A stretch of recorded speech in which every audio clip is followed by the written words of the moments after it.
All right, let's get real for a second.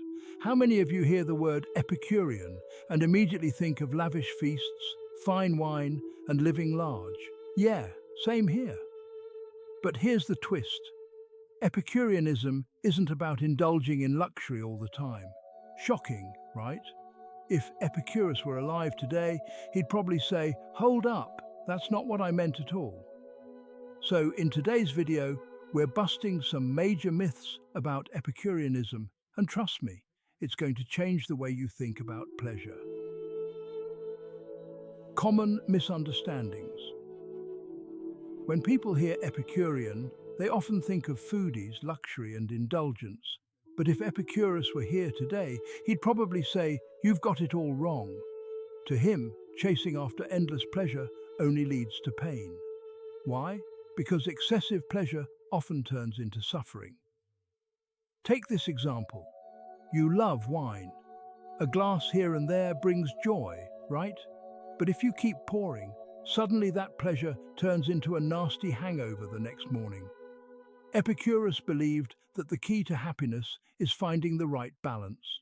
It's not about saying no to pleasure, it's about not overdoing it. So, why do people get Epicurus wrong? Because they confuse moderation with restriction. It's not about avoiding pleasure, but rather enjoying it wisely. We experience the world through our senses, pleasure, pain. But Epicurus warns us not to get trapped in an endless loop of pleasure-seeking. It's about choosing your pleasures carefully. Let's talk food. Who doesn't love a good meal? But imagine eating non-stop. Sure, it feels great for a while, but soon you're overstuffed, feeling gross, or even sick. That's where Epicurus steps in. He says, enjoy it, but know when to stop. Here's the thing. Sometimes what we think is a pleasure is really just future suffering in disguise. Drinking a whole bottle of wine. Fun for a bit, but painful later. So Epicurus advises us to think about the consequences before we dive in. True wisdom is knowing when enough is enough. Epicureanism isn't about depriving yourself. It's about avoiding the traps that excessive desires lay out for us. Epicurus says that the secret to lasting happiness is moderation. It's about learning to control your desires, not letting them control you. Now, Epicurus breaks down desires into three categories. This part is key. First, there are natural and necessary desires, like food, water, and shelter. These are basic things we need to survive.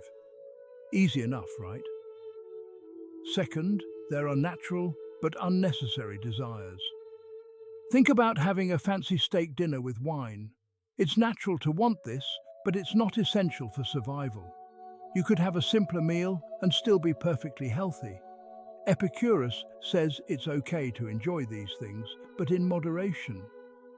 Then we have the third type, unnatural and unnecessary desires. These are the things that really lead us astray, like wanting to eat that steak on a gold-plated dish or always needing the latest luxury gadgets.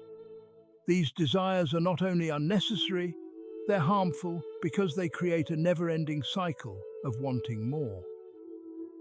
This leads us to a big idea in Epicureanism, the danger of always wanting more. When you cross the line from healthy enjoyment to obsession, you lose control.